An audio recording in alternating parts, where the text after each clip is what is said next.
लोक कल्याण से संबंधित योजनाएं हैं, उसमें महत्वपूर्ण योजना जो आप लोग अभी सुन रहे हैं आजकल की, वो है गुरुजी स्टूडेंट क्रेडिट कार्ड योजना।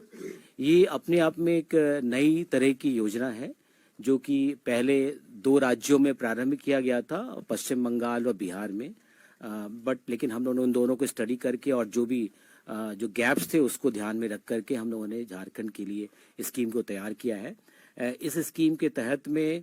जो बच्चे 12th पास करने के बाद में उच्च शिक्षा के लिए, उच्च एवं तकनीकी शिक्षा के लिए बाहर हायर एजुकेशन इंस्टीट्यूशन में जाना चाहते हैं, उसके लिए ये एक रियायती दरों पर, ब्याज दर पर ये लोन जो क्रेडिट सुविधा उपलब्ध कराने का प्रावधान किया गया है। इसमें जो ऐसे बच्चे जो कि पूरे देश में जो रैंकिंग होती है, NIRF रैंकिंग होती है, उसमें जो इंस्टीट्यूशन का रैंक है वो 200 के अंतर्गत होगा, या डोमेन स्पेसिफिक में, डोमेन मीन्स या तो इंजीनियरिंग या मेडिसिन या और पर्टिकुलर फील्ड में उसका रैंकिंग 100 के अंतर्गत में होगा, या NAC जो ग्रेडिंग है वो AA से ऊपर होगा। उस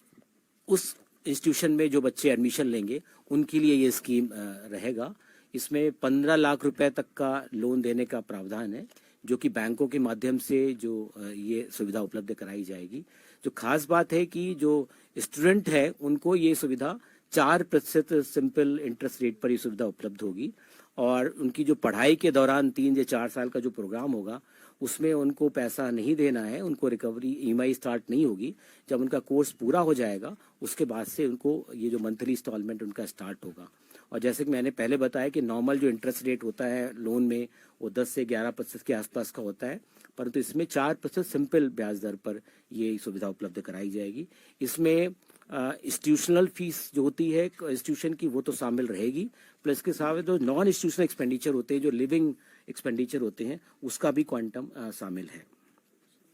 अभी जो इसका स्टेटस है, ये स्कीम ऑलरेडी लॉन्च हो चुकी है, और आप लोगों ने देखा है कि जो रजिस्ट्रेशन प्रोसेस से संबंधित जो आवश्यक सूचनाएं हैं वो हम लोगों ने, ये अभी जो सरकार का कार्यक्रम चला था आपकी सरकार आपकी दौर में, उसमें करीब बहुत सारी एप्लीकेशंस भी आई हुई है हमारे पास में रजिस्ट्रेशन के लिए। अभी इसका जो पोर्टल बना रहे हैं ये पूरा ऑनलाइन सिस्टम से ये स्कीम लागू होगी, और इसमें पोर्टल का निर्माण कार्य जारी है और वो अंतिम चरण में है। मैं उम्मीद करता हूँ कि जनवरी के लास्ट में या फरवरी के पहले सप्ताह तक पोर्टल राजी हो जाएगा, रेडी हो जाएगा। उसके बाद उसमें एंट्री, जो हमारी एप्लीकेशंस आई हैं उनकी एंट्री स्टार्ट हो जाएगी, और उम्मीद करते हैं कि अगले साल जो बच्चे एडमिशन लेंगे इंस्टीट्यूशन में उनको ये सुविधा, स्कीम की सुविधा प्राप्त होगी। बच्चों को छात्रवृत्ति देने के लिए अलग अलग प्रोग्राम्स के लिए मैं 2-3 स्कीम्स हैं, वो तीनों को बताना चाहूँगा जो हम लोग लेके आ रहे हैं। अभी वो प्रपोजल की स्टेज में ही है, लेकिन मैं फिर भी सोचता हूँ आप लोग से शेयर कर देता हूँ। एक है CM fellowship scheme for academic excellence. इसका अभी जो बच्चे लोग स्टूडेंट्स PhD करने जाते हैं, तो PhD करने का क्या क्राइटेरिया रहता है कि आप यदि नेट का एग्ज़ाम देते हैं, नेशनल एलिजिबिलिटी टेस्ट होता है, उससे क्वालिफाई करते हैं, तो उसमें 2 लेवल होते हैं, और जो हाई मेरिट के बच्चे होते हैं उनको JRF मिलता है, जूनियर रिसर्च फेलोशिप मिलता है, और वो करीब 32,500 का आता है। अभी बढ़ करके शायद 48,000 हो गया है, लेकिन अभी जो इस पर स्टार्ट किया था 32,500 था। और जो JRF नहीं मिल रहा है उनको कोई स्कॉलरशिप का प्रावधान नहीं था। तो ये 5 साल का PhD प्रोग्राम में, या जो नेट क्वालिफाइड है जिनको JRF नहीं मिल रहा है, या वो स्टेट का जो एलिजिबिलिटी टेस्ट होते हैं जो साल से प्रारंभ करने जा रहे हैं, झारखंड एलिजिबिलिटी टेस्ट भी PhD प्रोग्राम्स के लिए, जो ये क्वालिफाई होंगे, कर लेंगे, भले ही JRF नहीं मिल पा रहा है, तो इनको भी हम लोग फेलोशिप प्रोवाइड कर रहे हैं 5 साल की PhD के लिए। ये में कंपोनेंट स्कॉलरशिप का 4 साल तक ही कन्फाइन रहेगा। इसमें हम लोग 25,000 रुपये का कंपोनेंट है, 25,000 का कंपोनेंट हम लोग दे रहे हैं जो लोग नेट क्वालिफाइड है, और जो जेट क्वालिफाइड होंगे उनके लिए 22,500 रुपये का पर मंथ का स्कॉलरशिप का प्रावधान कर रहे हैं, जो सबसे इंपॉर्टेंट कंपोनेंट। पूरी झारखंड में मेरिट को प्रमोट करने के लिए Jharkhand higher education merit scholarship scheme को लॉन्च कर रहे हैं। इसमें जो हमारे नॉन टेक्निकल में, मतलब वैसे तो जो टेक्निकल में गेट का होता है, गेट में स्कॉलरशिप मिलता है, तो नॉन टेक्निकल में भी जो PG बच्चे कर रहे हैं उनको मेरिट के हिसाब से करीब 3,000 रुपये प्रतिमाह के हिसाब से स्कॉलरशिप मिलेगी। और ग्रेजुएट में जो टेक्निकल है, जो कि गेट का प्रावधान मास्टर्स के लिए होता है, PG के लिए होता है, टेक्निकल में 2,500 रुपये प्रतिमाह के लिए रखा हुआ ग्रेजुएट में, और डिप्लोमा और नॉन टेक्निकल ग्रेजुएट के लिए 2,000 रुपये प्रतिमाह का मेरिट बेस्ड स्कॉलरशिप का रखा हुआ प्रावधान रखा है।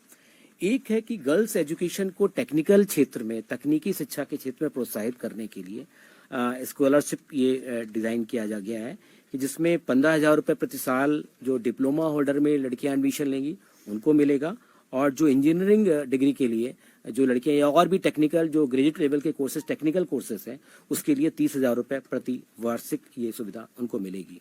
जो हमारा चिरौंदी वाला एरिया है रांची में, जहाँ पर अभी साइंस सेंटर प्लानिटोरियम है वो बंद था, उसको चालू करा दिया गया है, उसमें और डेवलपमेंट करा रहे हैं। साथ साथ में वहाँ पर एक साइंस सिटी को डेवलप करा रहे हैं, पूरी तरह से बड़ा सा जो पहाड़ी है उस पर हम लोग साइंस सिटी डेवलप करा रहे हैं, तो उस पर भी वर्क उसका स्टार्ट है, प्रोसेस अप्रूवल के प्रोसेस में है। इसके अलावा पूरे राज्य में 9 जगह पर हम लोग साइंस सेंटर जो पुराने थे डिफंक्ट हो गए थे उनको रिवैम्प कर रहे हैं, जैसे उसमें गुमला, लोहरदगा, गिरिडीह, डाल्टनगंज, बोकारो, धनबाद, हजारीबाग, देवघर, दुमका, जहाँ पे साइंस सेंटर पहले हुआ था बट या तो प्रारंभ नहीं हो सका या फिर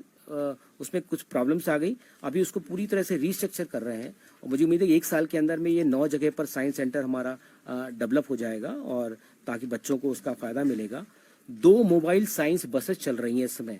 समय करंट में चल रही हैं, पिछले करीब 6 महीने हो चुके हैं। अलग अलग क्षेत्र में दोनों बस जाएंगी, हर एक जिले को कवर कर रहे हैं। जो हमारे अच्छे स्कूल्स हैं, कॉलेजेस हैं, सब जगह वो बस गुजर रही है, जहाँ पर जो 2 थीम उसकी रखी गई हैं। एक थीम रखी गई है फूड एंड हेल्थ